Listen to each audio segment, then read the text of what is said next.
The tale of Neka's greed and Woody's redemption. In the peaceful village of Woody, surrounded by green hills and tall palm trees, there lived a woman named Neka. Life had never been kind to her. Her days were spent struggling against poverty, her nights dreaming of a better future. Her home was a broken-down hut with a roof made of parched palm leaves that barely kept out the rain. The wind often howled through the cracks in the walls, chilling her to the bone. She had no bed to sleep on and curled up on a tin mat on the hard floor every night. Hunger was her constant companion, gnawing at her stomach like a persistent rat. Despite her hardships, Neka never stopped praying. Every morning, she knelt before the small wooden statue of a deity her late mother had left her, whispering fervent prayers. Yet the days brought nothing but more struggle. She fetched water for neighbors, worked on their farms, and washed their clothes, but her efforts barely earned her enough to eat. The women of Woody who had grown up with her, like Chinyo and Amoka, were married with families. Their homes were sturdy, and their children were well-fed and happy. Neka, however, was alone. No husband wanted her, and whispers about her bad luck followed her wherever she went. The men of Woody avoided her as though she carried a curse.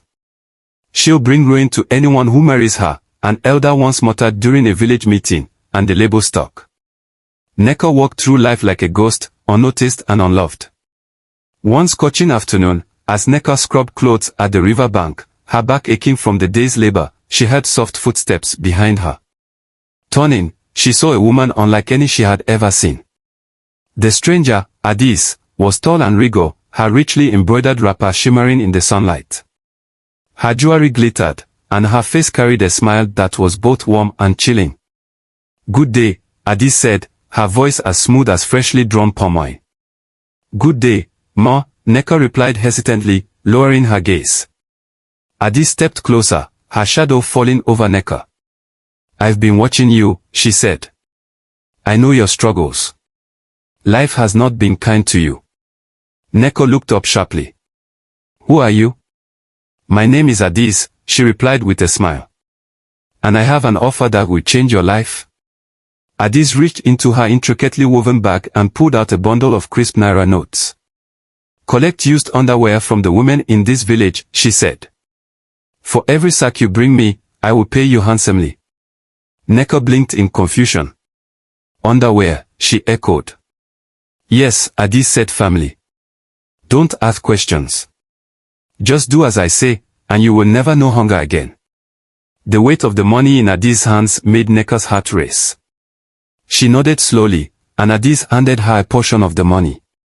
Without another word, Adis turned and disappeared into the forest, leaving Neka stunned. That night, Neka sat in her dimly lit hut, staring at the money. She had never held so much in her life. The next morning, she devised a plan. With part of the money, she bought colorful bowls and shiny buckets from the market in the neighboring town. Returning to Woody, she knocked on doors, offering to trade her goods for old clothes, shoes, or underwear. At first, the villagers were skeptical. "What kind of trade is this?" Mama Uju, the village gossip, asked, eyeing the bright yellow bucket Neka offered. "It's for a new business venture," Neka replied calmly. "If you have old clothes or underwear you no longer need, I'll trade you this fine bucket." Mama Uju, enticed by the gleaming bucket, handed over a pile of old clothes and a few pairs of worn-out underwear. By the end of the day, Neka's sack was full. That night, she separated the underwear from the other items, burning the rest in a secluded spot near the river to hide any evidence. The next day, Neka met Adis at the riverbank. Adis' smile widened as she inspected the sack. "You've done well," she said, handing Neka a thick bundle of money. "Keep going. Your life is about to change." And change it did. Over the following weeks, Neka's home transformed. She replaced the leaky roof with sturdy palm leaves, mended the cracks in the walls, and even bought new clothes. The villagers, once pitying her, now looked at her with curiosity and envy.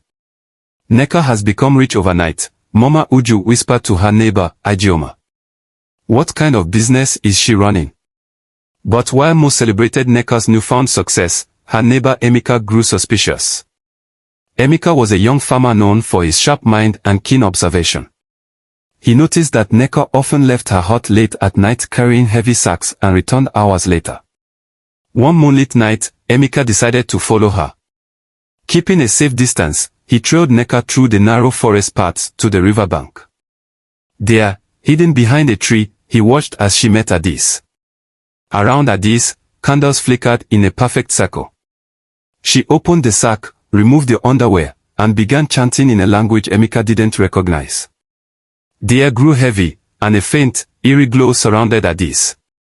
Then, with a snap of her fingers, the underwear vanished into thin air. Emeka stumbled back in horror. He knew he had to act quickly. At dawn, Emeka went to the village elders.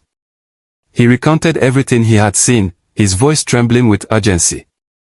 The elders, alarmed, summoned Nneka and demanded an explanation. Cornered, she confessed everything, her pact with Adis, the dark rituals, and the oath of secrecy she had taken. "She's stealing your strength, your fortune, your very souls," Nneka sobbed. "I didn't know what I was getting into. I was desperate." The villagers erupted in anger and fear. The chief priest was called, and he declared that Adis must be confronted and her power destroyed. That evening, the villagers, armed with torches, sticks, and machetes, followed the chief priest to the baobab tree where Adis' lair was hidden. Digging into the earth, they uncovered a dark tunnel. Two brave men entered and dragged Adis out. Her once radiant appearance was now twisted with rage and fear. "You fools," she hissed. "You dare challenge me?" The chief priest began chanting, his staff glowing with a soft light. Adis screamed as her powers were stripped away. The villagers destroyed her charms and artifacts, leaving her powerless. Adis was tied to a tree in the village square, where the villagers confronted her. Without mercy, they drove her out of Udi, vowing never to let such evil return. Nneka, however, was not spared judgment. Though she begged for forgiveness, the villagers could not forget her betrayal. Shunned and ashamed, she left Udi, her future uncertain. The story of Nneka and Adis became a cautionary tale, told for generations to remind the people of Udi to be wary of greed and hidden evils. I hope you enjoyed the tale. If so, please like the video, comment, share it with your family and friends, and don't forget to subscribe to the channel and turn on the notification bell for more enchanting tales like this one. Goodbye.